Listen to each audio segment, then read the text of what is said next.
Her ex-husband laughed at the airport. "Still struggling, I see," he mocked. His new wife smirked. But when the announcement came, "Private jet for Ms. Whitmore, $80 million aircraft ready," his smile froze forever. The morning sun streamed through the floor-to-ceiling windows of the international terminal at JFK Airport, casting long shadows across the polished marble floors. Catherine Whitmore stood in line at the check-in counter, her single-wheeled suitcase beside her, a leather messenger bag slung over her shoulder. She wore simple traveling clothes and comfortable shoes, the kind of practical outfit that prioritized a 12-hour flight over making impressions. She'd learned long ago that true confidence didn't require designer labels or expensive accessories. It came from knowing your worth, regardless of what others saw when they looked at you. Catherine was checking her phone, responding to an urgent email from her CFO, when she heard the voice that still had the power to make her chest tighten with remembered pain. "Catherine? Catherine Chen? My God, is that really you?" She looked up to see Derek Whitmore striding toward her across the terminal. Her ex-husband, the man who'd promised to love her forever and had kept that promise for exactly 7 years before trading her in for a newer model. Derek looked exactly as she remembered. Tall, conventionally handsome, with that practiced smile that had once made her heart race but now just made her tired. He wore an expensive suit that screamed wealth. His watch probably cost more than most people's cars, and his hair was styled with the kind of casual perfection that required significant time and money to achieve. Beside him, clinging to his arm like a designer accessory, was Vanessa. Derek's new wife was everything Catherine wasn't. Young, blonde, with the kind of physical perfection that came from personal trainers, plastic surgeons, and a life free from real responsibility. She wore brands like armor, every visible label a declaration of her husband's wealth and her own value by association. "Derek," Catherine said neutrally, turning back to her phone. "Vanessa."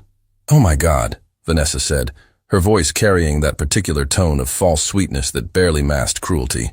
"Derek, you didn't tell me your ex-wife was so casual." The word casual was delivered with the same inflection someone might use for diseased or contaminated. Derek laughed, that booming, confident laugh that Catherine had once found charming. Catherine was always practical. "Remember, honey, she never quite understood the importance of presentation." Catherine felt the familiar sting of his dismissiveness, but years of running board meetings with men who'd tried to intimidate her had taught her how to keep her face perfectly neutral. She continued typing her email, refusing to give them the satisfaction of a reaction. "Still working, I see," Derek continued, moving closer. Catherine could smell his cologne, expensive, overpowering, chosen to announce his presence before he entered a room. Some things never change, always buried in work, always too busy for the important things in life. "Like what?" Catherine asked without looking up. "Like spending 3 hours getting ready to go to the airport?" Vanessa's perfectly made-up face flushed with anger. "Excuse me?" "You're excused," Catherine said simply, hitting send on her email and finally looking up at them. "Now, if you'll excuse me, I have a flight to catch." Derek stepped in front of her, blocking her path to the counter. His smile had shifted into something uglier, something Catherine remembered from the worst days of their marriage, the smile that said he was about to enjoy hurting her. "A flight to catch," Derek repeated mockingly. "Let me guess, middle seat in economy, probably connecting through 3 different cities to save a few dollars. Still pinching pennies, Catherine? Still measuring your worth by how much money you can spend on things you don't need," Catherine countered. "At least I have money to spend," Derek shot back. "Tell me, Catherine, how's that little business of yours doing? What was it? Some kind of consulting thing? Still working out of that tiny apartment in Queens?" Catherine felt something shift inside her. For years after their divorce, she'd imagined this moment. Imagined running into Derek and having the perfect comeback, the devastating response that would make him realize what he'd lost. But now, facing him in this crowded terminal with curious travelers beginning to stare, she realized something important. She didn't need his validation anymore. "My business is doing fine," she said simply. "Now please move. I need to check in." But Derek wasn't finished. He'd gathered an audience now, travelers who'd stopped to watch the drama unfold, and he was playing to them like the performer he'd always been. "Check in," Derek laughed, turning to address the growing crowd.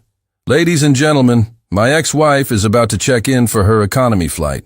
Probably been saving up for months for this trip. Probably using airline miles she earned buying groceries. Vanessa giggled, a sound like breaking glass. Derek, stop. You're being mean. I'm being honest, Derek said. Catherine always resented success. When we were married, she was constantly complaining about my business trips, my client dinners, my golf memberships. She never understood that success requires investment, requires a certain lifestyle. What I understood, Catherine said quietly, her voice cutting through Derek's performance, is that you were having an affair with your secretary while I was working 2 jobs to pay off your business loans. The terminal fell silent. Derek's smile faltered. That's ancient history. He recovered quickly. Water under the bridge. I've moved on, obviously, and found someone who actually appreciates success. Someone who understands luxury, quality, the finer things in life. He pulled Vanessa closer, showing her off like a trophy he'd won. We're flying first class to the Maldives. Private villa, personal chef, the works. What about you, Catherine? Where's your budget airline taking you? Cleveland? Buffalo? Singapore, Catherine said simply. Singapore! Derek laughed even harder. On what airline? And let me guess, you booked the cheapest flight possible. Probably have a 14-hour layover in some depressing airport. Catherine looked at him, really looked at him, and saw something she hadn't noticed during their marriage. Derek wasn't happy. Beneath the expensive suit and the forced laughter and the trophy wife, he was the same insecure man he'd always been, constantly needing to prove his worth by diminishing others. She almost felt sorry for him. Ladies and gentlemen, a voice came over the terminal's PA system, clear and professional. This is a courtesy announcement for Ms. Catherine Whitmore. Your aircraft is ready for departure. Please proceed to Gate 7 for private boarding. Derek's laughter stopped mid-breath. The terminal, which had been buzzing with the usual airport chaos, seemed to pause. Travelers who'd been watching the confrontation looked confused. The ticket agent behind the counter straightened, her expression shifting from boredom to professional alertness. I'm sorry, Vanessa said, her voice uncertain for the first time. Did that announcement say private boarding? Catherine picked up her suitcase handle. Excuse me, she said to Derek, who was still blocking her path, though his confident stance had become noticeably less confident. Wait, Derek said, his voice losing its mocking edge. What does that mean, private boarding? It means, Catherine said patiently, as if explaining something to a child, that my aircraft is ready, and I need to board. Your aircraft? Derek's face had gone pale. What are you talking about?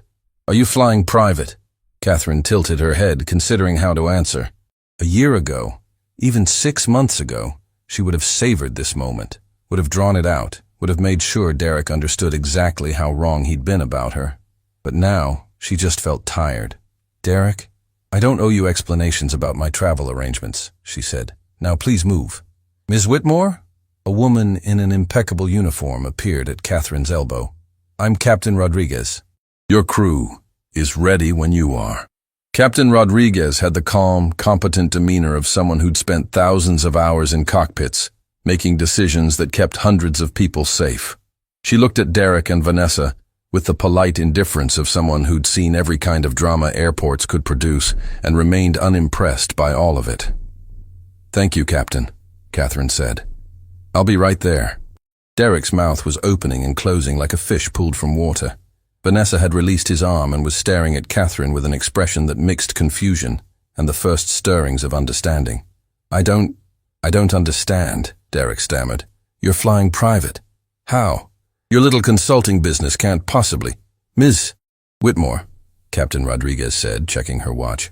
We have a weather window we need to catch. If we could proceed. Of course, Catherine said.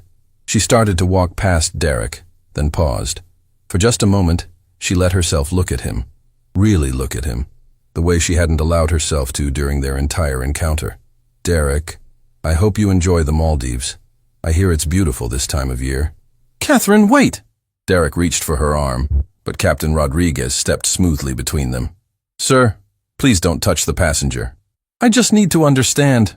Derek's voice had lost all its earlier confidence, replaced by something that sounded almost like panic. Catherine, what's going on? How are you flying private? What happened to your consulting business? Catherine looked at him for a long moment. Around them, the terminal had gone silent again, everyone watching this drama unfold. My consulting business, Catherine said slowly, is doing quite well, thank you for asking. In fact, we had such success that we expanded, grew, evolved into something bigger. Bigger how? Derek demanded. Ms. Whitmore, Captain Rodriguez said gently, we really do need to depart.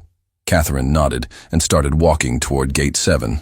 Behind her, she could hear Derek's voice rising with desperate confusion. Catherine, what company? What are you talking about? She didn't turn around, didn't slow down, didn't give him the satisfaction of a response. But as she approached Gate 7, she heard Vanessa's voice, shrill with a different kind of panic. Derek, look at the tail number on that plane. That's not a charter. That's not a rental. That's, oh my God. Derek, look at the logo. Catherine smiled to herself as she presented her ID to the gate agent. Behind her, she could imagine Derek's face as he finally looked out the window, finally saw the aircraft waiting on the tarmac. A Gulfstream G650ER, one of the most expensive private jets in the world, worth approximately $80 million, and on its tail, in elegant script that caught the morning sun, Whitmore Global Aviation. Catherine heard Derek's strangled gasp even from 30 feet away. Catherine, he shouted, his voice cracking. Catherine, wait! I need to talk to you.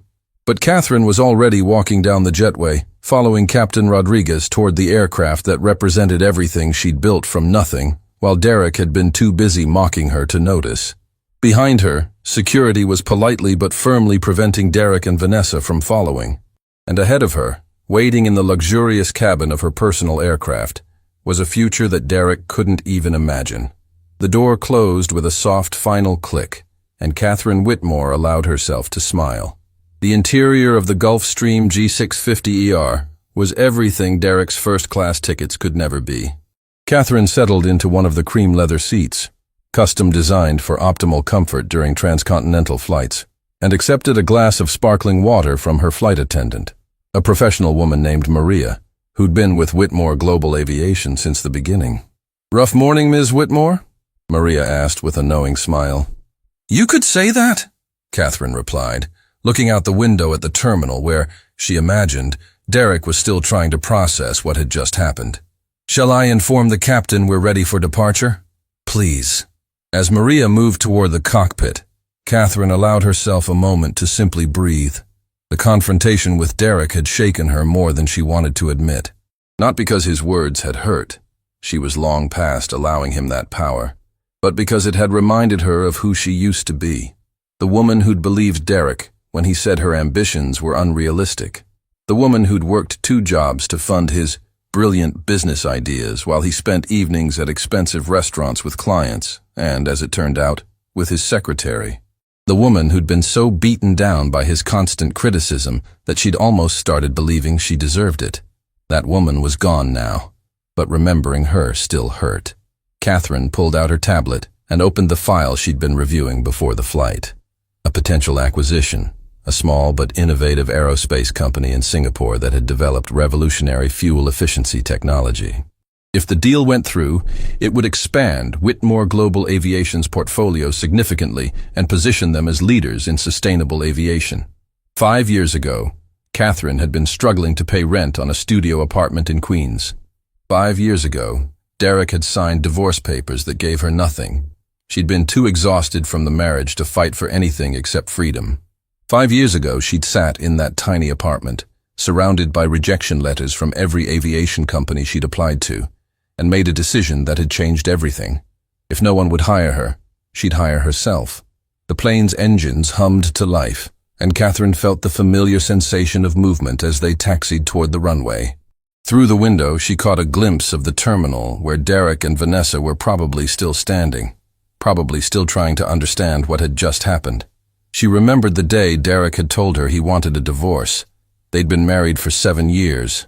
She'd been working as a junior analyst at a small aviation consulting firm, putting in 60-hour weeks while Derek built his business, a series of failed ventures that always seemed to require more of her money and patience. She'd come home exhausted, as always, to find him sitting at their kitchen table with papers spread in front of him. I want a divorce, he'd said, without preamble, without kindness. I've met someone else.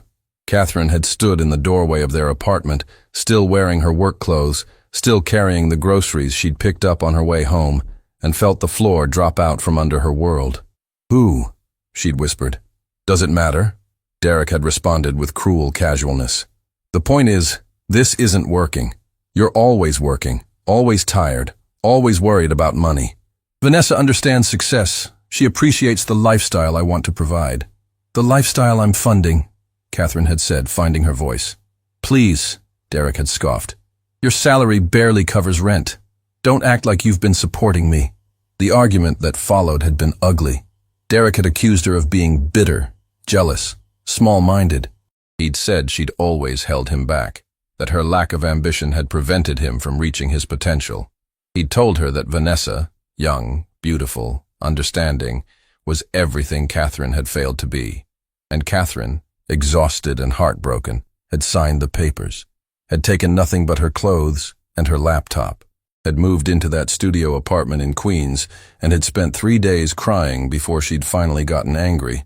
The anger had saved her life. Ms. Whitmore, Captain Rodriguez's voice came through the intercom.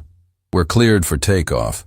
Flight time to Singapore will be approximately 18 hours with 1 refueling stop in Anchorage. Weather looks excellent all the way. Thank you, Captain. Catherine felt the surge of acceleration as the plane raced down the runway, felt the moment of weightlessness as they lifted off, felt the earth falling away beneath them. She looked out the window at New York shrinking below, at the life she'd built rising above the clouds. Back in the terminal, Derek Whitmore was having what could only be described as a complete mental breakdown. I don't understand, he kept repeating to Vanessa, to airport security, to anyone who would listen. That's not possible. She was nothing. She had nothing.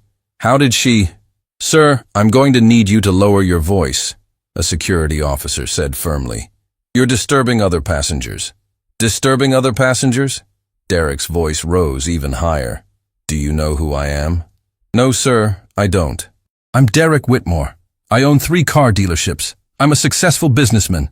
That woman— He pointed toward where Catherine had disappeared. That woman was my wife. I know her. She was a failure. A nobody. Vanessa tugged on his arm, her earlier confidence completely shattered. Derek, please. Everyone's staring.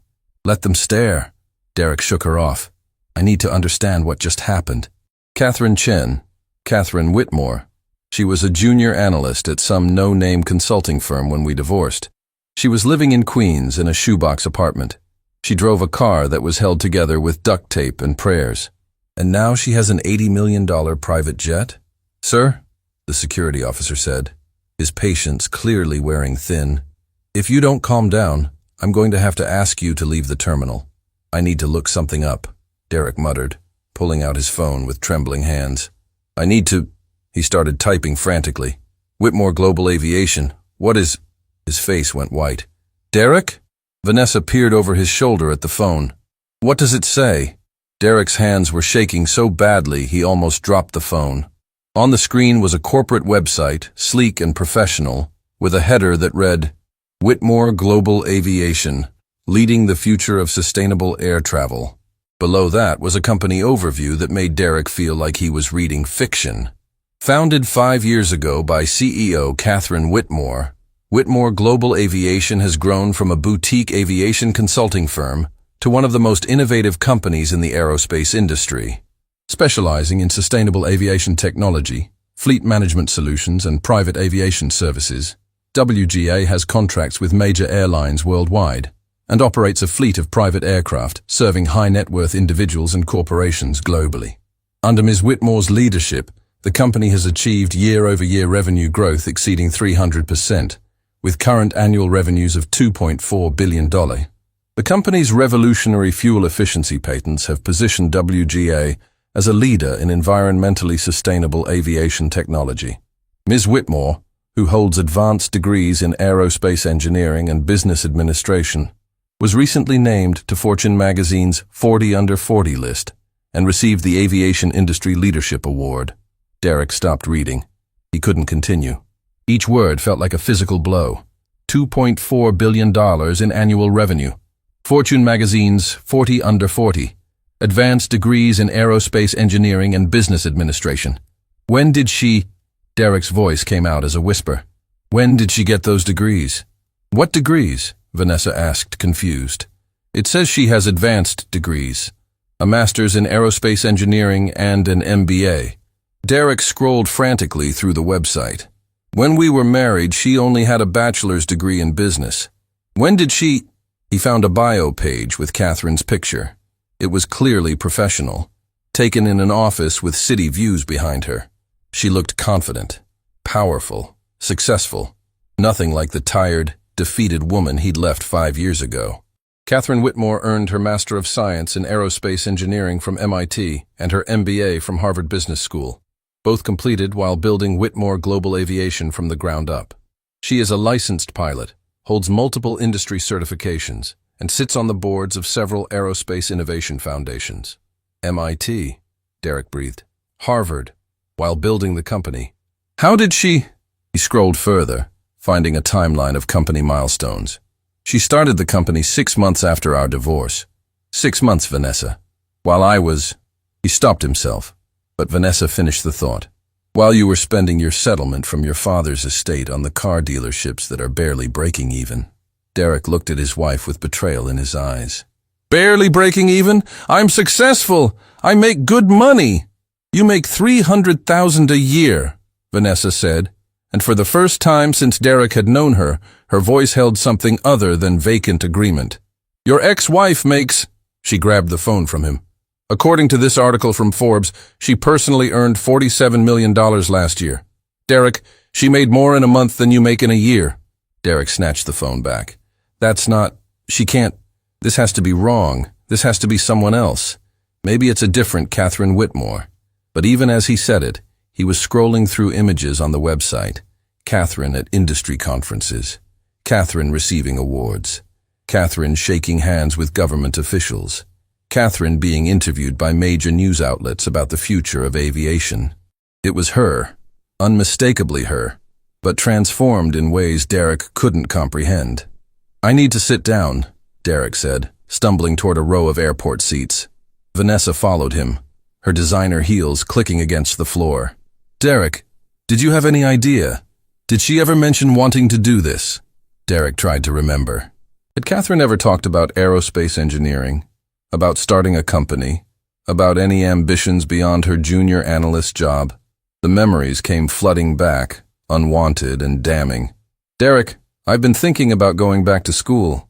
There's a program at Columbia. School? Catherine, we can't afford that. Besides, you're already overqualified for your job. Why waste time on more education?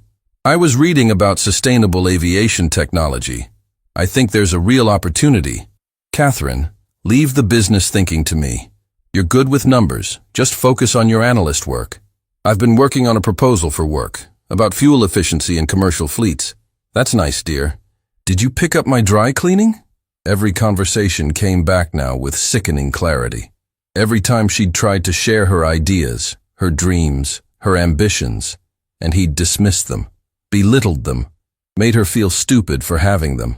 I told her no, Derek whispered. She wanted to go back to school and I told her we couldn't afford it. She wanted to study aerospace engineering and I said it was impractical.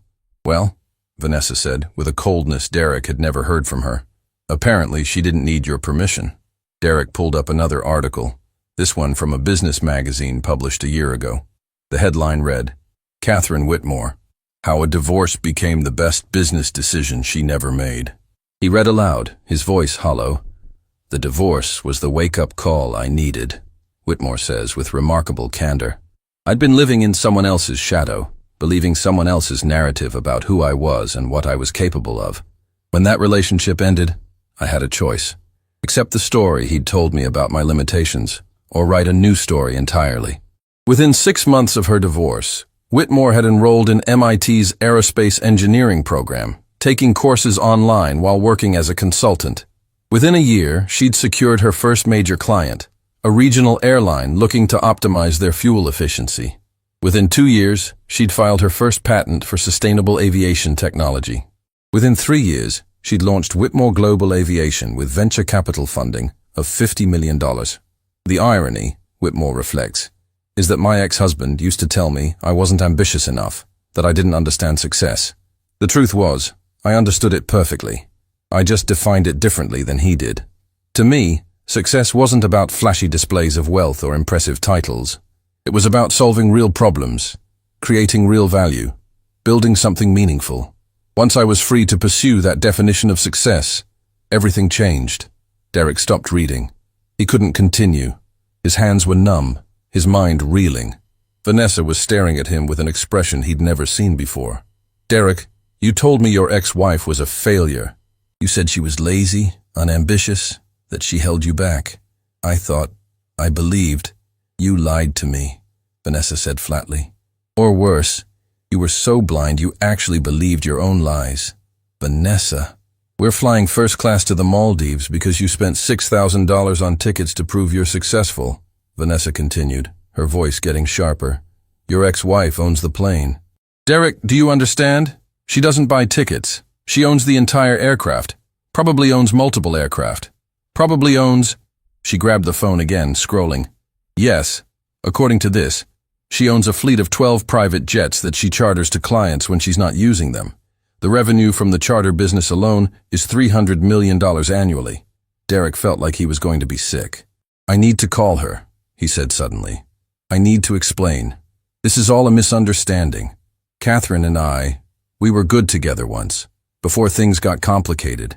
If I could just talk to her. Derek, Vanessa said, and her voice held a note of pity that was somehow worse than anger. I don't think she wants to talk to you. I don't think she's thought about you at all. You're not even in her rearview mirror. You're just gone. The flight announcement system crackled to life. Attention passengers. Flight 847 to the Maldives. Now boarding first-class passengers at gate 23. Vanessa stood up, smoothing her designer dress. That's us. Derek didn't move.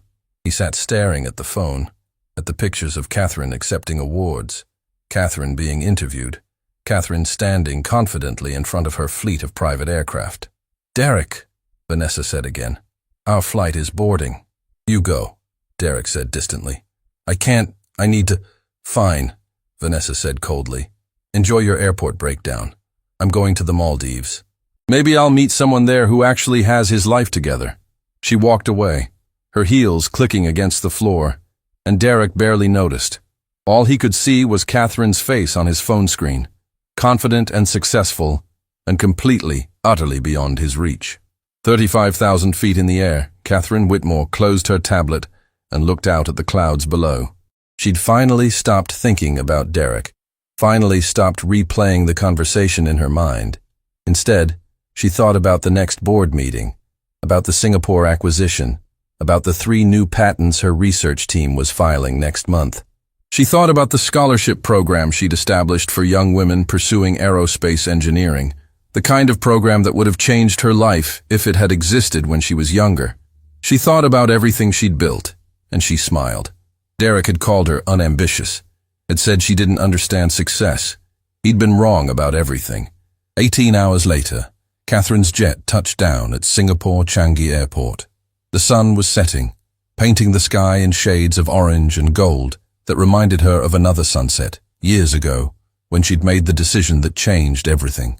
She remembered sitting in that tiny Queens apartment, the divorce papers signed, her savings account showing exactly $3,147, everything she had left after Derek had taken the rest. She'd looked at the rejection letters scattered across her kitchen table. 12 companies. 12 variations of, thank you for your interest, but we're pursuing other candidates. The 13th letter had been different. Dear Ms. Chen, while we cannot offer you a position at this time, I was impressed by your analysis of our fuel efficiency challenges. If you ever decide to pursue this independently, I'd be interested in discussing it further. Robert Morrison, VP of Operations, Pacific Regional Airlines. Catherine had stared at that letter for 3 hours. If you ever decide to pursue this independently.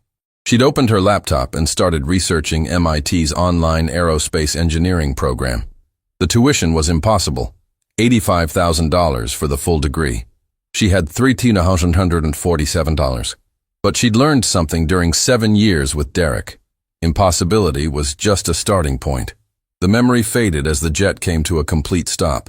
Through the window, Catherine could see the Singapore skyline, modern and gleaming.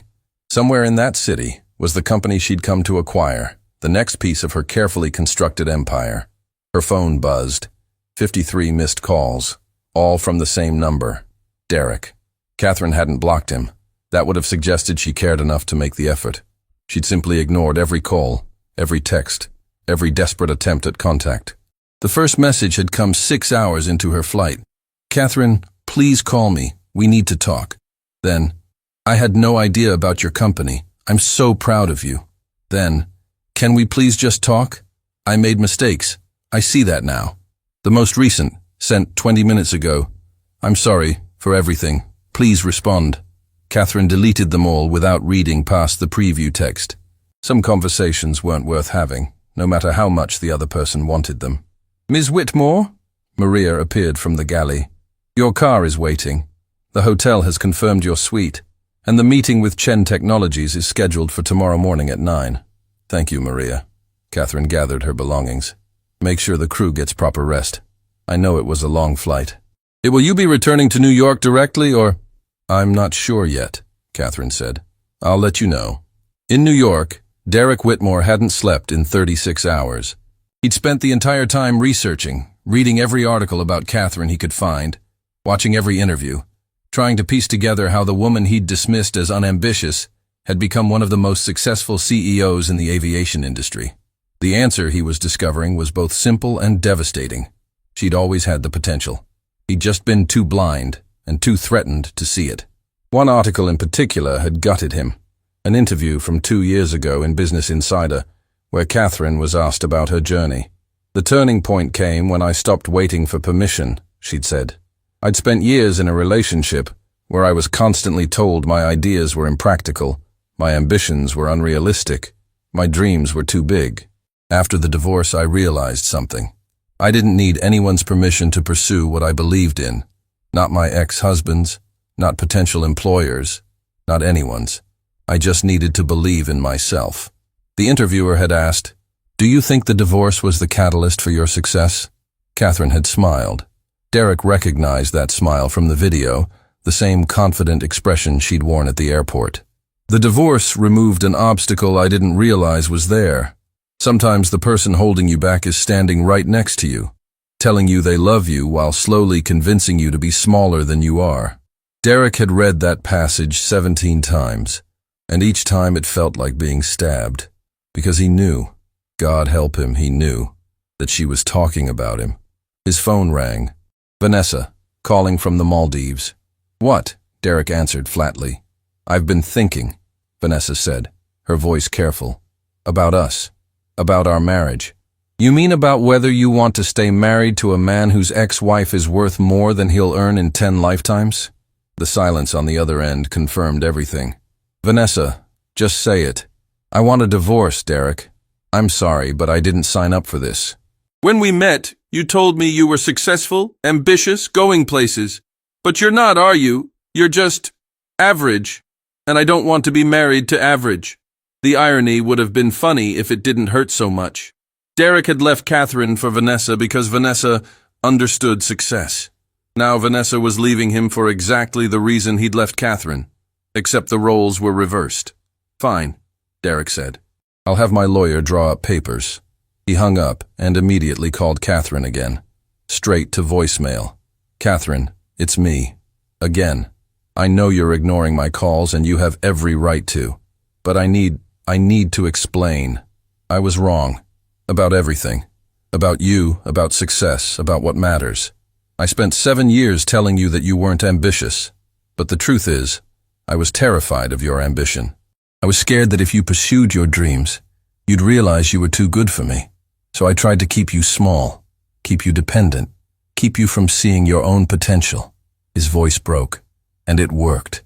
For 7 years I convinced you that you were the problem, that you were holding me back, that you didn't understand success. But Catherine, you understood it better than I ever did. You understood that real success isn't about looking successful. It's about actually building something meaningful." He took a shaky breath. I threw away the best thing that ever happened to me because I was too insecure to see what I had. And now you're everything I pretended to be. Everything I wish I could be. And I just wanted you to know that I'm sorry. I'm so sorry." He ended the call, knowing she'd never listen to the message, knowing it didn't matter. In Singapore, Catherine sat in her hotel suite, the presidential suite at the Marina Bay Sands, with floor-to-ceiling windows overlooking the city, and thought about the early days. After that letter from Robert Morrison, she'd done something crazy. She'd taken her 3-2-47, bought a plane ticket to Seattle where Pacific Regional Airlines was headquartered, and showed up at Morrison's office with a 50-page proposal on improving their fuel efficiency. Morrison had been surprised to see her. "Ms. Chen, I appreciate your initiative, but we really don't have budget to hire consultants right now." "Then don't hire me," Catherine had said. "Let me prove the concept first. Give me access to your data for 3 months. If my analysis saves you money, pay me a percentage of the savings. If it doesn't work, you owe me nothing." It was the kind of risk Derek would have called stupid, reckless, proof that she didn't understand business. But Morrison had agreed. 3 months later, Catherine's analysis had identified inefficiencies that saved Pacific Regional Airlines $4.2 million annually. Her cut, $420,000. She'd used that money to enroll in MIT's program and to approach 5 more airlines with the same offer. By the end of year 1, she had 8 clients and was earning more than Derek had ever made. By year 2, she'd filed her first patent, a proprietary algorithm for optimizing flight routes that reduced fuel consumption by 12%. Companies offered to buy the patent for millions. She'd refused and built a company around it instead. Her phone buzzed again. This time, not Derek. A message from her CFO.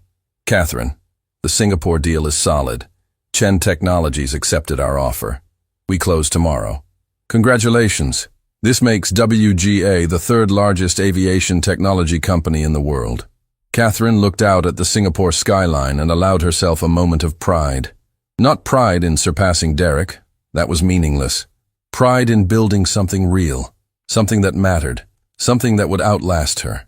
She thought about the scholarship program she'd established, about the young women who would study aerospace engineering without drowning in debt, about the innovations her company was bringing to sustainable aviation. Derek had told her she didn't understand success. He'd been right, in a way. She hadn't understood his definition of success. The expensive suits, the flashy displays, the constant need to prove worth through consumption. But she'd found her own definition, and it was so much bigger than anything Derek had ever imagined. Catherine's phone buzzed one final time. Another voicemail from Derek, his 47th. This time, she listened. His voice was broken, raw, genuine in a way she'd never heard during their marriage. He apologized, admitted his mistakes, confessed his insecurities. When it ended, Catherine sat in silence for a long moment. Then she deleted the message and blocked his number. Some apologies come too late. Some bridges, once burned, can't be rebuilt. Derek had spent 7 years trying to convince her she was small. She'd spent 5 years proving she was infinite, and she was done looking backward. Tomorrow, she'd sign papers that would change the aviation industry forever. She'd continue building her empire, funding her scholarships, creating opportunities for people like the woman she used to be. Derek would fade into the past where he belonged, a painful memory that had ultimately become her greatest motivation. Catherine Whitmore closed her eyes and smiled. She'd won. Not against Derek. That would have required caring about his opinion. She'd won against the version of herself that had believed his lies. And that victory was worth more than any amount of money could ever buy. The boardroom of Chen Technologies occupied the entire top floor of a gleaming skyscraper in Singapore's financial district. Catherine arrived exactly on time, accompanied by her legal team and her CFO, a brilliant woman named Sarah Chen who'd been with Whitmore Global Aviation since year 2. Ms. Whitmore, David Chen, the founder of Chen Technologies, greeted her with a warm handshake. "Thank you for making the journey. I've been following your company's growth with great interest. The interest is mutual, Mr. Chen. Your fuel efficiency innovations are remarkable." As they settled around the conference table, Catherine noticed a photograph on the credenza behind David Chen's desk. A family photo, Chen with his wife and teenage daughter, all smiling at some celebration. Something about it made Catherine pause. The meeting proceeded smoothly. Catherine's team presented the acquisition offer, $340 million for full ownership of Chen Technologies, with David Chen staying on as Chief Innovation Officer. It was a generous offer, fair to everyone involved. But Catherine noticed David Chen's attention kept drifting to that family photograph. "Mr. Chen," Catherine said gently, "if you need time to consider—" "No," David said quickly. "The offer is excellent. More than fair. It's just—" He looked at the photograph again. "May I tell you something, Miss Whitmore?" "Of course. I started this company in my garage 15 years ago. My wife thought I was crazy. We had a newborn daughter, bills to pay, and I was spending every spare dollar on equipment and research." He smiled at the memory. She could have told me to stop, could have insisted I keep my stable engineering job. But instead she took on extra work as a translator to support us while I built this company. Catherine felt something tighten in her chest. Every prototype that failed, every investor who rejected us, every moment when I wanted to give up, she was there, telling me to keep going, believing in me when I stopped believing in myself. David's eyes were bright with emotion. "This company exists because my wife saw potential in me that I couldn't see in myself." The contrast with Derek hit Catherine like a physical blow. David Chen's wife had lifted him up. Derek had spent 7 years pushing Catherine down. "She sounds remarkable," Catherine said softly. "She is. And that's why—" David straightened, his decision made. "That's why I'm accepting your offer, Ms. Whitmore. Not just because it's financially sound, but because I've read about your journey, about what you've built despite, or perhaps because of, the obstacles you faced. I want my daughter to see women like you leading industries. I want her to know that success isn't determined by who believes in you, but by whether you believe in yourself." The papers were signed within the hour. As Catherine's team packed up, David Chen approached her privately. "May I ask you something personal, Ms. Whitmore?" "Of course. Your ex-husband, the one from the airport incident. I saw the video. It's been circulating on social media." Catherine's heart sank. "Video?" David pulled out his phone and showed her. Someone at JFK had filmed the entire confrontation. Derek mocking her, the announcement about her private jet, Derek's face going pale as the Gulfstream appeared with Whitmore Global Aviation emblazoned on its tail. The video had 17 million views. The comments were a mix of support for Catherine and brutal mockery of Derek. Someone had identified him, found his car dealerships, and the reviews were not kind. "I didn't know this was public," Catherine said quietly. "The internet loves a good comeuppance story," David said. "But that's not why I'm showing you. I wanted you to see this comment." He scrolled to a comment with 430,000 likes. "This is exactly why you should never underestimate people, especially those who've had to fight for everything." That man mocked his ex-wife for looking ordinary while she literally owns the plane, but here's the real lesson. She didn't build that empire to prove him wrong. She built it because she finally stopped letting him define her worth. That's the kind of success that actually matters. Catherine read it twice, then a third time. "Whoever wrote that understood something important," David said. "Success isn't about revenge. It's about becoming who you were meant to be all along." Back in New York, Derek's life was unraveling with increasing speed. The video had destroyed him. Not just his reputation, his actual business. One of his car dealerships had received so many negative reviews that the parent company was considering terminating his franchise agreement. The other two were hemorrhaging customers who didn't want to do business with that guy from the airport video. His lawyer had called that morning with more bad news. Vanessa wanted the house, wanted alimony, wanted half of everything he had, which, as it turned out, wasn't much. The car dealerships were profitable on paper, but drowning in debt. His personal savings had been depleted by the lifestyle he'd been funding to impress people who didn't actually care about him. But the worst part wasn't the financial ruin. It was the realization. Derek had built his entire identity around being successful, being respected, being better than everyone else. And it had all been an illusion. An expensive, exhausting illusion that had cost him the one person who'd actually mattered. His phone rang. Unknown number. He answered anyway. "Is this Derek Whitmore?" "Yes. My name is Jennifer Morrison. I'm a journalist with Business Week. I'm doing a story on Catherine Whitmore's journey, and I understand you were married to her." Derek's first instinct was to hang up, but something stopped him. "Yes, I was married to Catherine. Would you be willing to speak on record about what she was like during your marriage? I'm trying to get a complete picture of her journey to success. Derek thought about lying, about painting himself as supportive, as proud, as someone who'd always believed in her. But he was tired of lying. I'll talk to you, Derek said, but I need you to understand something first. I'm not the hero of Catherine's story. I'm the villain, and I need to own that. 3 days later, the Business Week article went viral. The headline, Catherine Whitmore's ex-husband speaks. I spent 7 years trying to keep her small. Derek's interview was brutally honest. I was intimidated by my ex-wife's intelligence from the day I met her. She was smarter than me, more creative than me, more capable than me in almost every way. And instead of celebrating that, instead of supporting her, I spent 7 years systematically undermining her confidence. I told her that her dreams were impractical, that her ambitions were unrealistic, that she should be grateful for what she had instead of always wanting more. The truth? I was terrified that if she reached her full potential, she'd realize she was too good for me. So I tried to keep her dependent, keep her small, keep her from seeing her own worth. And it worked. For 7 years, I convinced this brilliant woman that she was the problem. Then she divorced me. Or rather, I divorced her thinking I was trading up and everything changed. Within 5 years, she'd built an empire that makes my business ventures look like a kid's lemonade stand. She didn't do it to prove me wrong. She did it because she finally stopped listening to my lies. The airport video that went viral? People think that was my humiliation. But that was just the public revelation of something I'd been doing privately for years. Underestimating her, disrespecting her, treating her as less than she was. The real humiliation is realizing that I had something extraordinary and destroyed it because I was too insecure to appreciate it.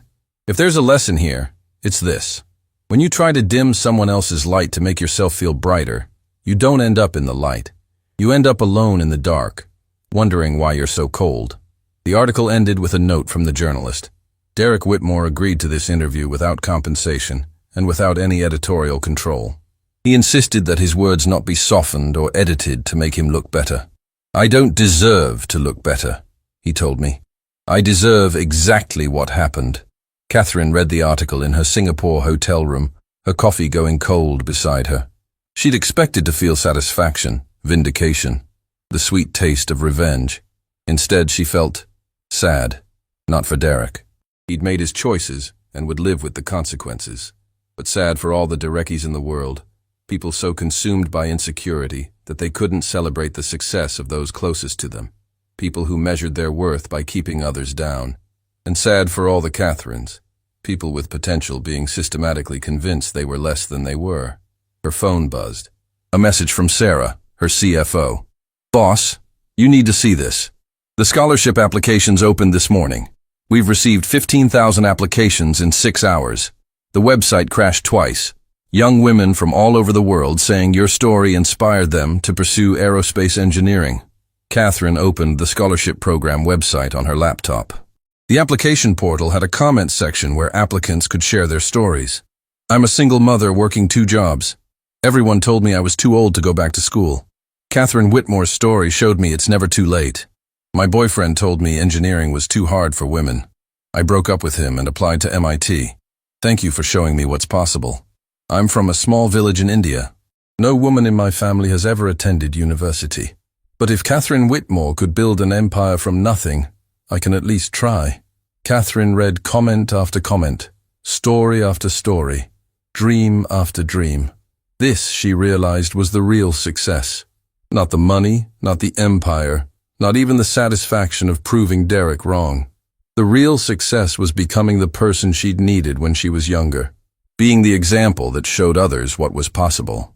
Her phone rang, an incoming FaceTime call from an unknown number with a New York area code. Against her better judgment, Catherine answered. A teenage girl appeared on screen, maybe 16 years old, with braces and hopeful eyes. Ms. Whitmore? Oh my God, you actually answered. Who is this? Catherine asked, confused.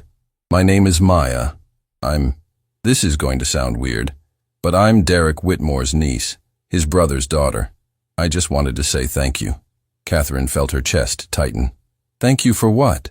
for showing me what real strength looks like," Maya said, words tumbling out in a rush. "My uncle. He's always been kind of a jerk, honestly. Always bragging, always putting people down. But you built something amazing without ever tearing anyone else down. You just did the work, became excellent. Let your success speak for itself." "Maya, I applied to your scholarship program," Maya continued. "I want to study aerospace engineering, and I just wanted you to know that you inspired me. Not because you got revenge on my uncle, although that video was kind of epic, but because you showed me that the best response to people who doubt you isn't anger, it's achievement." After Maya hung up, Catherine sat in silence for a long time. Derek's own niece had been inspired by the woman he'd tried to destroy. The universe, Catherine decided, had an excellent sense of irony. Tomorrow, she'd fly back to New York, back to her company, her team, her mission. But tonight, she'd enjoy this moment, this realization that her journey had mattered to more than just herself. Derek had tried to keep her small. Instead, he'd given her the motivation to become infinite. And in doing so, she'd lit a fire that would inspire thousands of others to reach for their own infinity. That, Catherine thought with a smile, was justice better than any revenge. 6 months after Singapore, Catherine Whitmore stood on the stage of the Global Aviation Summit in Geneva, addressing 3,000 industry leaders from 60 countries. The auditorium was silent except for her voice, amplified and clear. "When I started Whitmore Global Aviation 5 years ago, I had $3,000, a laptop, and a dream that everyone told me was impossible. Today, I'm not here to talk about how I proved them wrong. I'm here to talk about why their doubt never mattered in the first place." She clicked to the next slide, a photograph of a young woman in a flight simulator, focused and determined. This is Amara. She's 19 years old, from a small village in Kenya. Last year, she received a Whitmore Foundation scholarship to study aerospace engineering at MIT. She's currently designing sustainable aircraft systems that could revolutionize how we think about carbon-neutral aviation. In 10 years, she might be standing where I'm standing now, presenting innovations that will change our industry. Another slide. A different young woman, this time in a laboratory. This is Jin Soo from South Korea. She's developing artificial intelligence systems for flight safety that have already prevented 2 potential disasters in our testing phase. She was told by her family that engineering was a man's field. She applied to our scholarship program anyway. Catherine looked out at the audience. Mostly men, mostly wealthy, mostly powerful. Many of them reminded her of Derek in small ways. The expensive watches, the confident postures, the assumption that success looked like them. "I built Whitmore Global Aviation because I was angry," Catherine said, and the honesty of the statement rippled through the room. "I was angry at being underestimated, angry at being dismissed, angry at spending 7 years being told I was too ambitious, too impractical, too much." She paused, letting the words settle. "But anger is finite. It burns hot and fast, and then it's gone. What sustained me, what sustains our company, isn't anger. It's purpose. The purpose of proving that excellence has nothing to do with what you look like, where you come from, or who believes in you. Excellence is about the work, always about the work." The standing ovation lasted 4 minutes. Backstage, Sarah Chen handed Catherine her phone. "You need to see this, it's everywhere." Catherine looked at the screen. The video of her speech had already been clipped and shared across social media. But that wasn't what Sarah was showing her. It was an article from the New York Times. Derek Whitmore closes final dealership, files for bankruptcy. Catherine read the article without emotion. Derek had lost everything.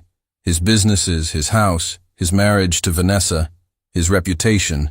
He'd tried to rebuild, tried to start fresh. But the airport video and his subsequent interview had made him unemployable in any industry where reputation mattered. "There's more," Sarah said gently. "He's been trying to contact you again. Not demanding to talk this time, just apologizing. The messages are different now." Catherine handed the phone back without reading them. "It doesn't matter. Boss, he's genuinely destroyed. Some people are saying the internet went too far, that he's been punished enough. Maybe they're right," Catherine said. "But his punishment isn't my responsibility, and his redemption isn't my concern. I'm not the main character in Derek's story anymore. I haven't been for 5 years." That evening, Catherine returned to her New York penthouse, a space that felt like home in ways her old apartment never had. Floor-to-ceiling windows overlooked Central Park. The walls displayed artwork from emerging artists she'd commissioned. Everything was chosen for meaning rather than price. Her phone rang. An unknown number, but something told her to answer. Catherine Whitmore speaking. Ms. Whitmore, my name is Father Michael Santos. I'm a priest at St. Augustine's in Queens. I'm calling about Derek Whitmore. Catherine's hand tightened on the phone. Is he hurt? No, nothing like that. He's been volunteering at our community center for the past 3 months, teaching financial literacy to low-income families, helping people avoid the mistakes he made. He's been different, humble, genuine. Today he asked me to contact you. I don't want to speak to him. I understand. But he asked me to tell you something, and I promised I would. He said to tell you that he spent 6 months trying to figure out how to apologize, and he's realized there's no apology big enough for what he did. So instead, he's trying to become someone who would never do those things again. He said you don't owe him forgiveness, you don't owe him anything, but he wanted you to know that your success saved his life in a way you never intended. It forced him to see himself clearly for the first time. Catherine was quiet for a long moment. Father Santos, I appreciate you calling, but Derek's journey is his own. I'm glad he's finding purpose in helping others, but I've moved on. I understand. I'll tell him you acknowledged his message. That's all he asked for. After hanging up, Catherine stood at her window, looking out at the city where both her worst moments and her greatest triumphs had unfolded. She thought about forgiveness, about whether Derek deserved it, whether she owed it, whether it mattered at all. The truth was more complicated than a simple yes or no. Derek had hurt her, had tried to crush her spirit for 7 years, had mocked her publicly even after their divorce. Those were facts that couldn't be changed or erased, but his cruelty had also been a catalyst, had pushed her to prove him wrong, which led to her discovering she didn't need to prove anything to anyone, had forced her to build her own definition of success rather than accepting his. Catherine didn't forgive Derek, but she didn't hate him either. She simply didn't think about him anymore. 2 weeks later, Catherine stood in a very different kind of room. Not a boardroom or a stage, but a small community college in the Bronx, speaking to 30 young women who'd received Whitmore Foundation scholarships. These women wouldn't go to MIT or Harvard. They'd study at local schools, working jobs while taking classes, fighting for every credit hour. But they had dreams and determination, and Catherine saw herself in every single face. 5 years ago, Catherine told them, I stood in line at an airport, and my ex-husband mocked me for looking poor. He assumed that appearance equaled worth, that visible wealth was the only kind of success that mattered. The internet loved the video of his humiliation when he discovered I owned an $80 million jet. The students laughed, many of them having seen the viral video. But here's what I want you to understand, Catherine continued, her voice becoming serious. That moment isn't why I'm successful. The jet isn't why I matter. What matters is the work I did in the 5 years before that moment. The late nights studying, the risks I took, the failures I survived, the expertise I built. Success isn't about the moment people finally see your worth. Success is about building that worth whether anyone sees it or not. A young woman raised her hand. Ms. Whitmore, how did you keep going when everyone said you couldn't do it? Catherine smiled. I stopped asking for permission. From my ex-husband, from employers, from anyone. I realized that the people who say you can't are usually the people who couldn't, or who are threatened by the possibility that you can. Their limitations aren't your limitations. Their fears aren't your reality. Another hand, but what if you fail? What if you try and it doesn't work? Then you fail, Catherine said simply. I failed constantly. My first proposal to an airline was rejected. My early patents were initially denied. I had moments where I thought I'd made a terrible mistake, that Derek had been right all along. But failure isn't the opposite of success. Failure is part of success. It's the price of admission for trying something difficult. After the talk, a young woman approached Catherine privately. She was quiet, nervous, holding a worn notebook. Ms. Whitmore, my name is Rachel. I just wanted to say thank you. Not just for the scholarship, but for, her voice cracked, for showing me that it's possible to start over. My ex-boyfriend told me I was wasting my time trying to study engineering. He said I should focus on being supportive of his career instead. I almost believed him. Catherine felt her chest tighten with recognition. But you didn't. I saw your story. I saw that you built everything after leaving someone who tried to keep you small. And I thought, if she can do it, maybe I can too. So I broke up with him. Applied for your scholarship. Got accepted to the community college's engineering program. Rachel wiped her eyes. I'm 27 years old and just starting. Everyone says I'm too old, that I've wasted too much time. You're not too old, Catherine said firmly.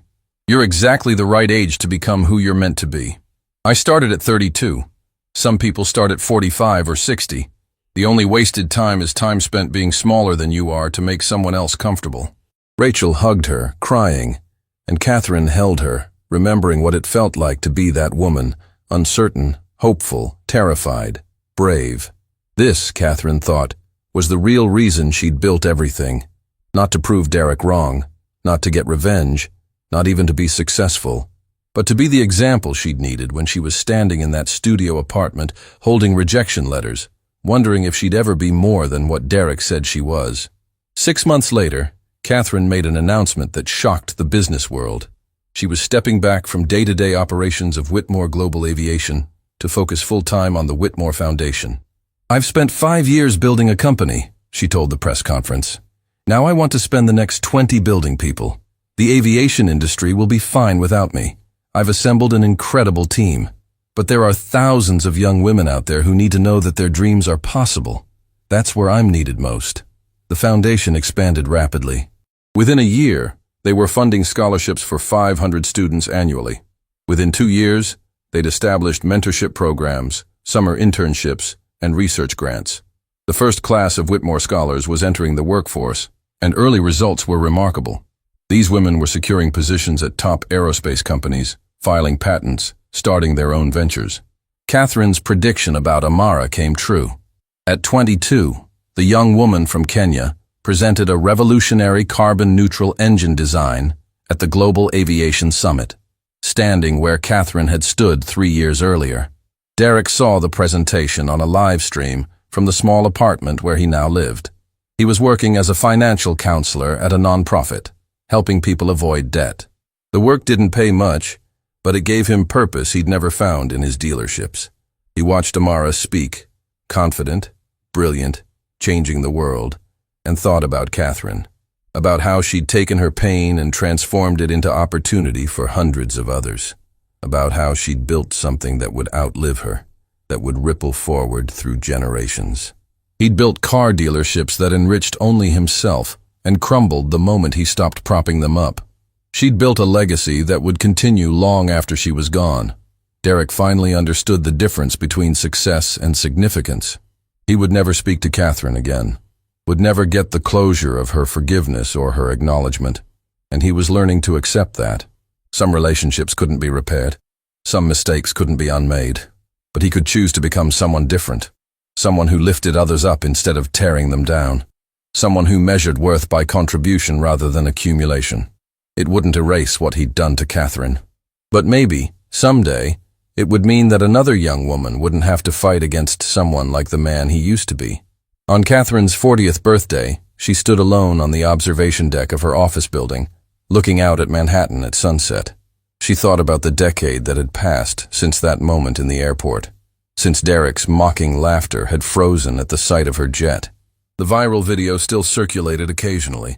People still recognized her from it, still asked for selfies, still wanted to hear the story of how she'd destroyed her ex-husband. But Catherine knew the truth that the video couldn't capture. She hadn't destroyed Derek.